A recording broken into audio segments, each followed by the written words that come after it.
Pengkhotbah, segala sesuatu sia-sia. Inilah perkataan pengkhotbah anak Daud, raja di Yerusalem. Kesia-siaan belaka, kata pengkhotbah, kesia-siaan belaka. Segala sesuatu adalah sia-sia. Apakah gunanya manusia berusaha dengan jerih payah di bawah matahari? Keturunan yang satu pergi dan keturunan yang lain datang, tetapi bumi tetap ada. Matahari terbit, matahari terbenam, lalu terburu-buru menuju tempat ia terbit kembali. Angin bertiup ke selatan, lalu berputar ke utara. Terus-menerus ia berputar, dan dalam putarannya angin itu kembali. Semua sungai mengalir ke laut, tetapi laut tidak juga menjadi penuh. Kemana sungai mengalir, ke situ sungai mengalir selalu. Segala sesuatu menjemukan, sehingga tak terkatakan oleh manusia. Mata tidak kenyang melihat, telinga tidak puas mendengar. Apa yang pernah ada akan ada lagi, dan apa yang pernah dibuat akan dibuat lagi. Tak ada sesuatu yang baru di bawah matahari. Adakah sesuatu yang dapat dikatakan, lihatlah, ini baru? Tetapi itu sudah ada dulu, lama sebelum kita ada. Kenang-kenangan dari masa lampau tidak ada, dan dari masa yang masih akan datang pun tidak akan ada kenang-kenangan pada mereka yang hidup sesudahnya. Aku pengkhotbah adalah raja atas Israel di Yerusalem.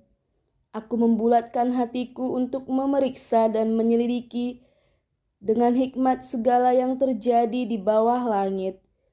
Itu pekerjaan yang menyusahkan yang diberikan Allah kepada anak-anak manusia untuk melelahkan diri.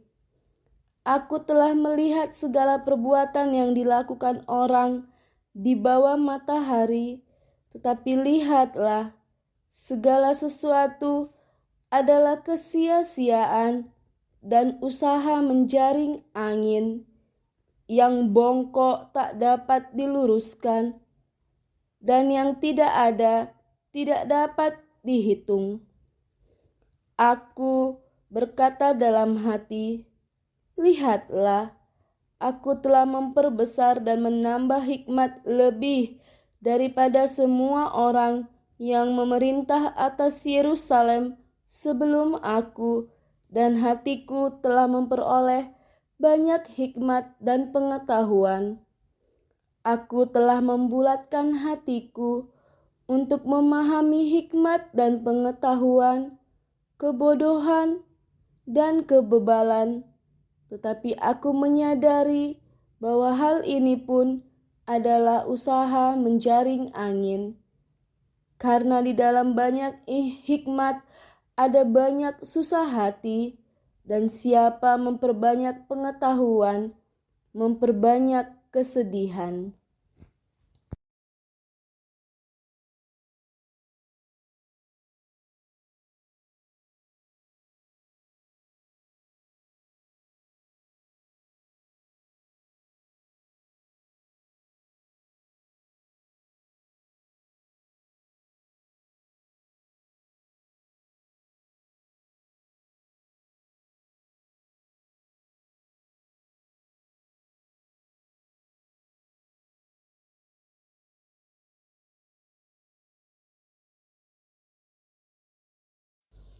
Aku berkata dalam hati, mari, aku hendak menguji kegirangan.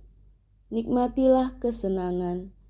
Tetapi lihat, juga itu pun sia-sia. Tentang tertawa aku berkata, itu bodoh. dan mengenai kegirangan, apa gunanya? Aku menyelidiki diriku dengan menyegarkan tubuhku dengan anggur, sedang akal budiku tetap memimpin dengan hikmat dan dengan memperoleh kebebalan, sampai aku mengetahui apa yang baik bagi anak-anak manusia untuk dilakukan di bawah langit selama hidup mereka yang pendek itu. Aku melakukan pekerjaan-pekerjaan besar, mendirikan bagiku rumah-rumah, menanami bagiku kebun-kebun anggur. Aku mengusahakan bagiku kebun-kebun dan taman-taman. Aku menanaminya dengan rupa-rupa pohon buah-buahan.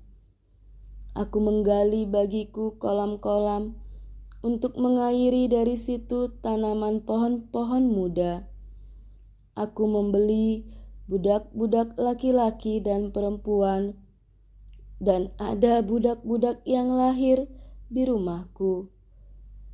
Dan aku mempunyai juga banyak sapi dan kambing domba, melebihi siapapun yang pernah hidup di Yerusalem sebelum aku. Aku mengumpulkan bagiku juga perak dan emas, harta benda raja-raja dan daerah-daerah. Aku mencari bagiku biduan-biduan dan biduanita-biduanita, dan yang menyenangkan anak-anak manusia, yakni banyak gundik. Dengan demikian aku menjadi besar, bahkan lebih besar dari siapapun yang pernah hidup di Yerusalem sebelum aku. Dalam pada itu, hikmatku tinggal tetap padaku. Aku tidak merintangi mataku dari apapun yang dikehendakinya, dan aku tidak menahan hatiku dari sukacita apapun, sebab hatiku bersukacita karena segala jerih payahku. Itulah buah segala jerih payahku, ketika aku meneliti segala pekerjaan yang telah dilakukan tanganku dan segala usaha yang telah kulakukan untuk itu dengan jerih payah. Lihatlah, segala sesuatu adalah kesia-siaan dan usaha menjaring angin. Memang tak ada keuntungan di bawah matahari. Lalu aku berpaling untuk meninjau hikmat, kebodohan, dan kebebalan, sebab apa yang dapat dilakukan orang yang menggantikan raja? Hanya apa yang telah dilakukan orang. Dan aku melihat bahwa hikmat melebihi kebodohan, seperti terang melebihi kegelapan. Mata orang berhikmat ada di kepalanya, sedangkan orang yang bodoh berjalan dalam kegelapan. Tetapi aku tahu juga bahwa nasib yang sama menimpa mereka semua. Maka aku berkata dalam hati, nasib yang menimpa orang bodoh juga akan menimpa aku.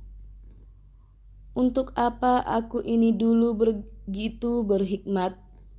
Lalu aku berkata dalam hati bahwa ini pun sia-sia, karena tidak ada kenang-kenangan yang kekal, baik dari orang yang berhikmat maupun dari orang yang bodoh, sebab pada hari-hari yang akan datang kesemuanya sudah lama dilupakan. Dan orang yang berhikmat mati juga seperti orang yang bodoh. Oleh sebab itu aku membenci hidup, karena aku menganggap menyusahkan apa yang dilakukan di bawah matahari, sebab segala sesuatu adalah kesia-siaan dan usaha menjaring angin. Aku membenci segala usaha yang kulakukan dengan jerih payah di bawah matahari, sebab aku harus meninggalkannya kepada orang yang datang sesudah aku. Dan siapakah yang mengetahui apakah orang itu berhikmat atau bodoh. Meskipun demikian, Ia akan berkuasa atas segala usaha yang kulakukan di bawah matahari dengan jerih payah dan dengan mempergunakan hikmat. Ini pun sia-sia. Dengan demikian, aku mulai putus asa terhadap segala usaha yang kulakukan dengan jerih payah di bawah matahari. Sebab kalau ada orang berlelah-lelah dengan hikmat, pengetahuan dan kecakapan, maka ia harus meninggalkan bahagiannya kepada orang yang tidak berlelah-lelah untuk itu. Ini pun kesia-siaan dan kemalangan yang besar. Apakah faedahnya yang diperoleh manusia dari segala usaha yang dilakukannya dengan jerih payah di bawah matahari dan dari keinginan hatinya? Seluruh hidupnya penuh kesedihan dan pekerjaannya penuh kesusahan hati. Bahkan pada malam hari, hatinya tidak tentram. Ini pun sia-sia. Tak ada yang lebih baik bagi manusia daripada makan dan minum dan bersenang-senang dalam jerih payahnya. Aku menyadari bahwa ini pun dari tangan Allah. Karena siapa dapat makan dan merasakan kenikmatan di luar Dia? Karena kepada orang yang dikenannya, Ia mengaruniakan hikmat, pengetahuan dan kesukaan. Tetapi orang berdosa ditugaskannya untuk menghimpun dan menimbun sesuatu yang kemudian harus diberikannya kepada orang yang dikenan Allah. Ini pun kesia-siaan dan usaha menjaring angin.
Untuk segala sesuatu ada masanya. Untuk apapun di bawah langit ada waktunya. Ada waktu untuk lahir, ada waktu untuk meninggal, ada waktu untuk menanam, ada waktu untuk mencabut yang ditanam, ada waktu untuk membunuh, ada waktu untuk menyembuhkan, ada waktu untuk merombak, ada waktu untuk membangun, ada waktu untuk menangis, ada waktu untuk tertawa, ada waktu untuk meratap, ada waktu untuk menari, ada waktu untuk membuang batu, ada waktu untuk mengumpulkan batu, ada waktu untuk memeluk, ada waktu untuk menahan diri dari memeluk, ada waktu untuk mencari, ada waktu untuk membiarkan rugi, ada waktu untuk menyimpan, ada waktu untuk membuang, ada waktu untuk merobek, ada waktu untuk menjahit, ada waktu untuk berdiam diri, ada waktu untuk berbicara, ada waktu untuk mengasihi, ada waktu untuk membenci, ada waktu untuk perang, ada waktu untuk damai. Apakah untung pekerja dari yang dikerjakannya dengan berjerih payah? Aku telah melihat pekerjaan yang diberikan Allah kepada anak-anak manusia untuk melelahkan dirinya. Ia membuat segala sesuatu indah pada waktunya. Bahkan ia memberikan kekekalan dalam hati mereka. Tetapi manusia tidak dapat menyelami pekerjaan yang dilakukan Allah dari awal sampai akhir. Aku tahu bahwa untuk mereka tak ada yang lebih baik daripada bersuka-suka dan menikmati kesenangan dalam hidup mereka, dan bahwa setiap orang dapat makan, minum, dan menikmati kesenangan dalam segala jerih payahnya. Itu juga adalah pemberian Allah. Aku tahu bahwa segala sesuatu yang dilakukan Allah akan tetap ada untuk selamanya. Itu tak dapat ditambah dan tak dapat dikurangi. Allah berbuat demikian supaya manusia takut akan Dia. Yang sekarang ada, dulu sudah ada, dan yang akan ada, sudah lama ada, dan Allah mencari yang sudah lalu. Ada lagi yang kulihat di bawah matahari, di tempat pengadilan, di situ pun terdapat ketidakadilan, dan di tempat keadilan, di situ pun terdapat ketidakadilan. Berkatalah aku dalam hati, Allah akan mengadili baik orang yang benar maupun yang tidak adil, karena untuk segala hal dan segala pekerjaan ada waktunya.